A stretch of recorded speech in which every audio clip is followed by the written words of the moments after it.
Good day, we are Group 10. We're going to discuss duties of a room attendant. Lesson 10. A hotel purpose, since the early inns, is to provide accommodation to travelers. Guest rooms represent the major revenue generating source for a hotel. It contributes a minimum 50% to total hotel revenues and become the only revenue source if they have none of limited food and beverage operation. Types of rooms. The most sensible type of rooms are the twin rooms, having two single beds because they can be used as single, double, or triple rooms. Luxury hotel at times provide two queen-size beds to make each person stay comfortable. The room attendant will possibly have a few suits in her change to clean along with twin or a typical room will have a bed or beds that have 1 to 4 mattresses. The mattresses are separate from the cot which is mounted on wheels. It is prudent to fix the headboard to the wall, enabling the room attendant to reach the head side of the bed. Next is the bedside table. The bedside table is used to control all the electric connections of the room. Modern technologies has provided electronic remote controls, doing away with electrical connection to this piece of furniture, leaving it as bedside tables.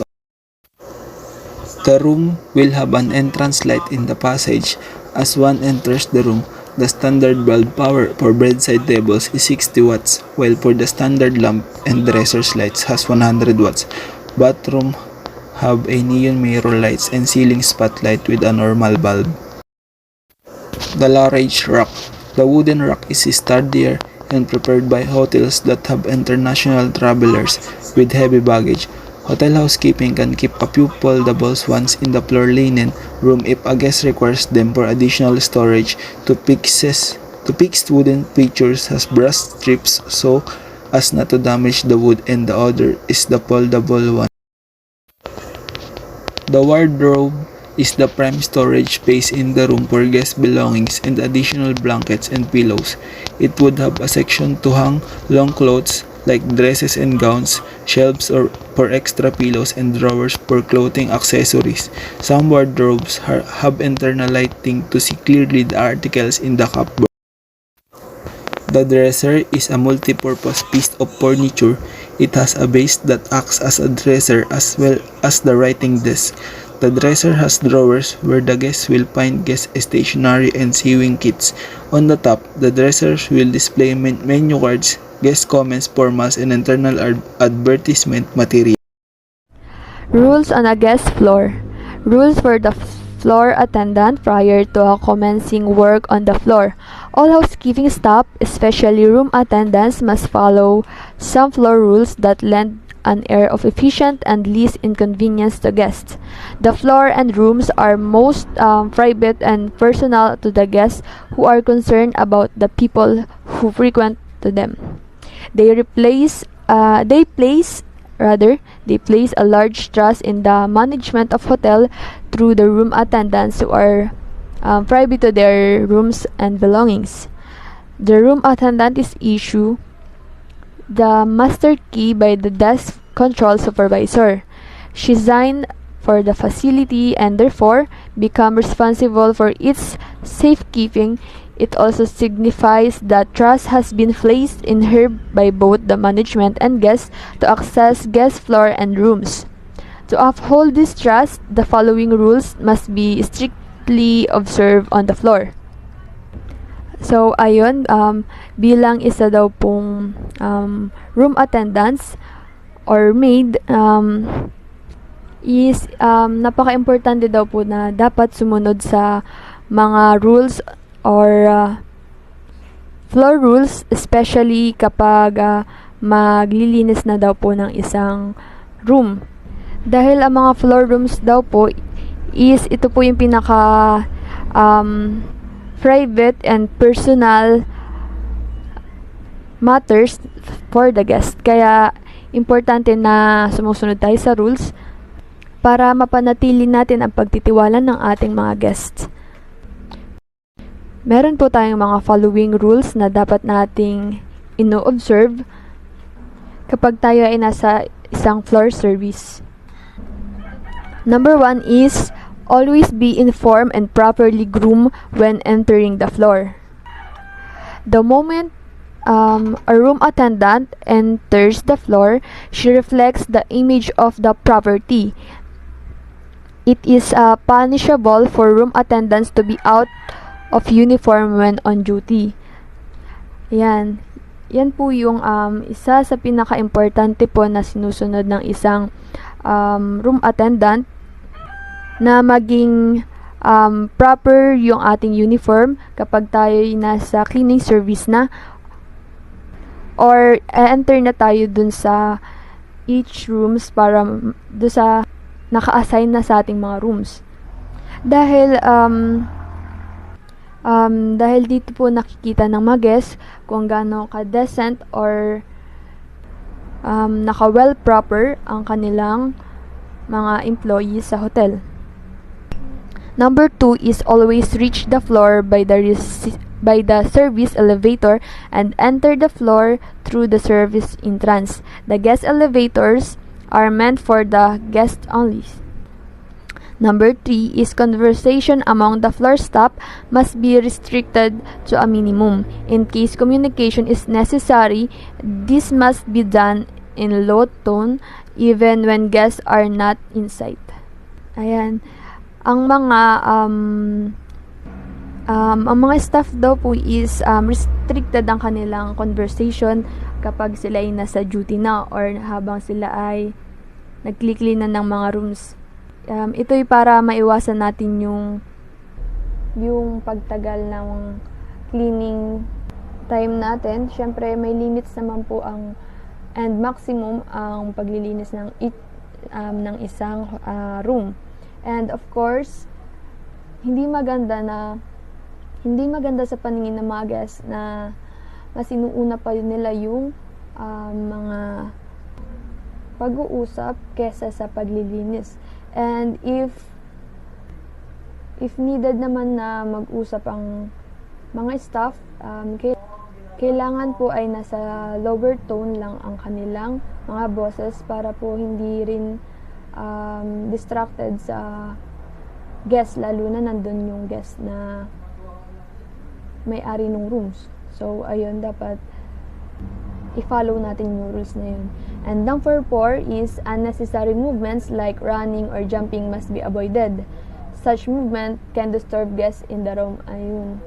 So, yun din po. Kailangan maingat din tayo sa mga kinikilos natin.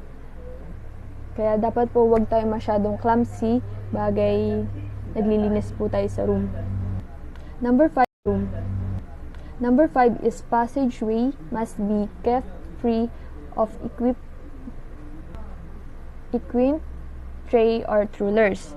And number 6 po is room attendants may enter only those rooms that are allotted to them. They are not permitted to enter other rooms as a precaution towards security and accountability. Ayan, kaya po bagay ang mga meron po silang kanya-kanyang assign ng rooms kung saan dapat dun ka lang maglinis or mag-clean, and hindi po pwede na nilinisin mo yung isang room na hindi naka-assign sa'yo dahil naka-assign na yung pangalan mo dun sa specific rooms na paglilinisan mo. Kaya kung pumunta ka doon and hindi ikaw yung nakalagay dun sa assigned room attendant, maaari kang mapatawag dahil hindi ka nasunod sa rules. Number 9, the floor telephone must be attended to promptly. Continuous ringing of the phone can be. And last, room attendants must greet all guests with a smile, according to the time of the day. It is a professional courtesy and create friendly environment on the floor. So, ayan po ang dapat hindi mawala sa isang hotel. Ang pagiging hospitable ng mga employees and staff.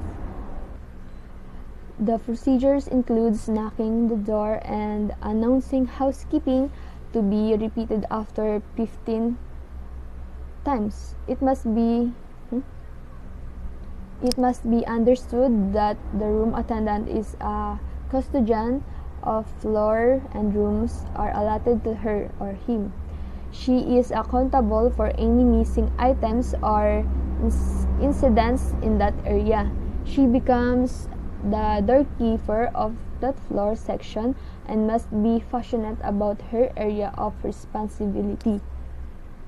Ayan, bilang isang housekeeping or housekeeper, sa'yo naka-responsible ang mga nawawalang items or mga incident na nangyari doon sa pinag-a-assignan mong mga rooms or area. Doon naman po tayo sa maid cart. The maid cart. Introduction. The maid cart is a trolley meant to stock a given number of linen, supplies, and equipment to service an allotted numbers of room. Each maid, after receiving her room assignment, should check her supplies against a standard checklist to avoid needless trips. The maid is responsible for the condition, cleanliness, and appearance of her cart. So, na ito po ang picture kung ano yung sinasabing maid cart. Ayan. Nakita po natin, meron siyang, nakadivide siya sa 3 shelves or yung mga pinaglalagyan ng mga equipment na ginagamit sa mga rooms. And dito naman po sa mga picture na to is makikita po natin dito yung mga different jobs na meron ang isang hotel. Arrangement of articles. The lower shelf of the cart is used to carry heavier items like mattress, protectors, bed sheets, and night spread. The middle and top shelf naman po is nilalagay doon yung mga stock pillow, slips, and bath linen. Linen will include ayan, sa mga linen items daw po, dimensions, meron tayong night spread. Ang kanyang stocking standard is 1 per bed and ang kanyang standard size is 24 by 108. Sa bedsheet naman po, ang kanyang standard is 2 per bed and yung size niya is 24 by 108. Sa pillowcases, stocking standard niya is 2 per bed and yung size is standard size niya is 24 by 32. Dito po sa bath towel, meron silang stocking standard na 1 for each guest. And yung standard size niya is 25 by 45. Sa face towel, meron silang stocking standard na 1 for each guest. And yung size is 9.5 by 10.5. Hand towel, meron silang stocking standard na 1 for each guest and size is 6 by 7.5. Ang bath mats nila, meron silang stocking standard na 1 for each room and or bathroom and yung size standard niya is 24 by 42. Mattress protectors, few to replace as necessary. These items should be arranged in neat stacks. Heavier items are stacked below and the lighter ones on top. The top tray should be arranged with the following guest supplies. Like, ayan, sa mga room daw po is hindi dapat nawawalan or dapat nag-provide ng hotels like water tumblers, service directory, do not store cards, guest stationery, ballpoint pens, Bible, ashtrays, match boxes, laundry forms, laundry bags. And sa bathrooms, nagpro-provide po ang hotels ng gargle tumblers, shoe mitts, soaps and soap dish, toilet rolls, toilet tissues, shower caps, soap suds, shampoo bottles, disposable bags, and vanity kits. Ayan.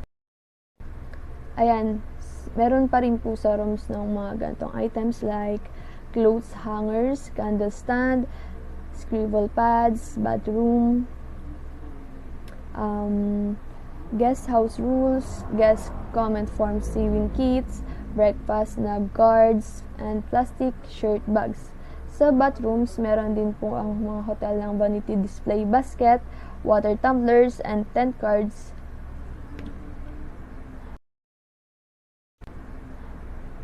And lastly, sa rooms, meron din pong polish my shoe cards, yellow pages directory, telephone directory, 10 cards for promotions, room service menus, room service beverage list. Additional equipment. In addition, the maid card stores are the following cleaning equipment placed below the trash bag of the cart. And cleaning agents are kept on the top tray for easy access. Yan, usually po pag sa mga dala nating maid cart, lagi pong nasa top yung mga cleaning agent para po mapabilis po yung kanilang paglilinis kasi nga po meron silang minimum and maximum na cleaning time sa each room. Meron po silang disinfectants, iodizer, vim, liquid soap, anol, dust fan, sponge, carpet brushes, clean scrub bucket, Dettol, room freshener, Sunny Fresh, naphthalene balls, feather brush, mop, duster clothes, vacuum cleaner, and scrub brush. These supplies are procured by the room attendant from the floor linen room. And after stocking the cart, the room attendant proceeds to the section of rooms on the floor that are assigned to her. Ayan, pagkatapos daw po ng isang room attendant na maglinis sa isang room na naka-assign sa kanya is magpo-proceed na uli siya sa another assigned rooms na kanyang lilinisin. Which is,